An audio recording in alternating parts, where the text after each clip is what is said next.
इसमें सहयोग करें। और अब देहरादून से बड़ी खबर है, जहां ओबीसी आरक्षण के पेंच में फंसे निकाय चुनाव राजभवन में आरक्षण की फाइल लटकी है। राजभवन से मंजूरी का इंतजार है और मंजूरी के बाद ओबीसी की नियमावली पर फैसला होगा।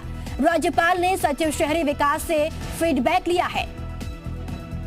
तो ओबीसी आरक्षण के चलते निकाय चुनाव में पेंच इस वक्त फंसा हुआ है और कहा यह जा रहा है कि प्रदेश में जल्द ही निकाय चुनाव होना है, लेकिन ओबीसी आरक्षण की वजह से फिलहाल निकाय चुनाव अभी टाल दिए गए हैं। राजभवन में आरक्षण की फाइल लटकी हुई है, तो राजभवन में मंजूरी का इंतजार है।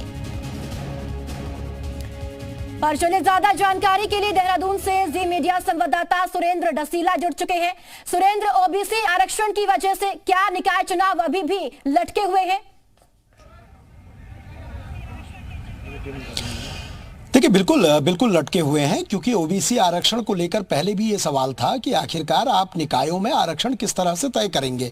फिर एक प्रवर समिति बनाई गई। प्रवर समिति का जब स्पीकर ने निर्माण किया, उसको बनाया, तो उसमें शहरी विकास मंत्री प्रेमचंद अग्रवाल के अध्यक्ष थे, कांग्रेस और भाजपा और इसके अलावा निर्दलीय उसमें सदस्य रखे गए। प्रवर समिति में जो ओबीसी आयोग के अध्यक्ष हैं वो भी उसमें मौजूद थे। और फिर ये तय हुआ कि 2011 में जो जनगणना थी उसी के आधार पर 2018 में भी चुनाव हुए थे और इसी आधार पर 24 में भी चुनाव करने चाहिए। इसकी पूरी विस्तृत जो रिपोर्ट है वो राजभवन को भेजी गई है, क्योंकि राजभवन सर्वोपरि होता है। आप उसे किसी तरीके से डिक्टेट नहीं कर सकते, ना कोई निर्देशित कर सकते हैं।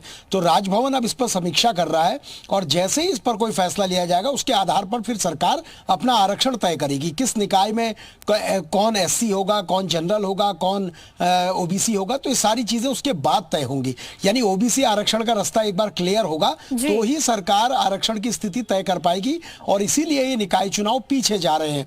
संभव तो ये माना जा रहा है कि दिसंबर में ये प्रक्रिया पूरी हो जाएगी, तो जनवरी के महीने में निकाय चुनाव हो जाने चाहिए। चलिए ठीक है सुरेंद्र, बहुत शुक्रिया आपका जानकारी साझा करने